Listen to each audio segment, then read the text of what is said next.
Dois fatores parecem ter sido fundamentais para a definição do resultado do segundo turno, que confirmou a vitória de Luiz Inácio Lula da Silva do PT por uma margem apertadíssima de vantagem sobre Jair Bolsonaro do PL, candidato à reeleição.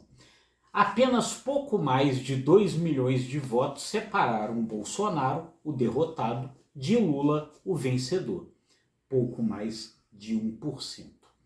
Pelo lado de Lula, a expressiva ampliação das forças que terminaram o segundo turno ao seu lado.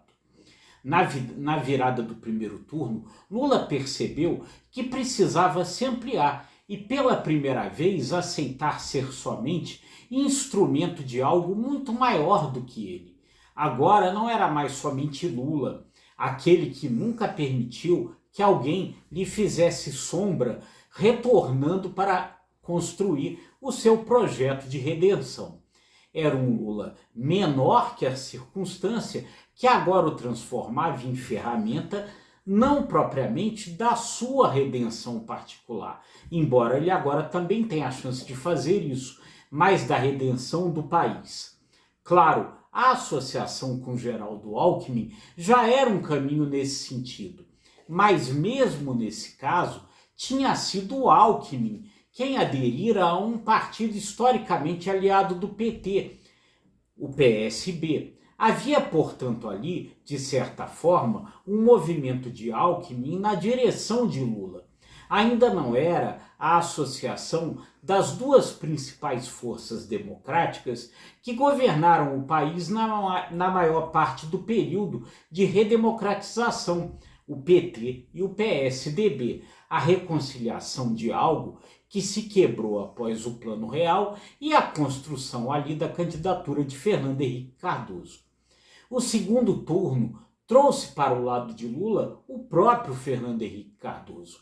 Trouxe os pais do Plano Real, Pércio Arida, Dilma Baixa e Pedro Malan, o ex-presidente do Banco Central, Armínio Fraga. Mas Simone Tebet, do MDB, promoveu a reconciliação de Lula com Marina Silva da Rede. Uniu Guilherme Boulos e João Amoedo, Simone Tebet e Marina Silva, Fernando Haddad e Fernando Henrique. Uma ampla frente em defesa da democracia, uma ampla frente em defesa da conciliação do país, uma ampla frente em defesa da paz. Vem aí então o segundo fator determinante pelo lado de Bolsonaro, na última semana antes do segundo turno. Essa semana começa com o ex-deputado Roberto Jefferson recebendo policiais federais com 50 tiros de fuzil e 3 granadas. E termina com a deputada Carla Zambelli correndo nas ruas de revólver em punho em perseguição a um homem desarmado. Dois aliados incontestáveis de Jair Bolsonaro. Se a união em torno de Lula pretendia representar o retorno à paz no país, os atos treslocados de Jefferson e Zambelli pareciam corroborar que o risco de fato era verdadeiro. Iríamos autorizar que as pessoas pudessem sacar sua arma no meio da rua e entrassem em bares perseguindo seus adversários?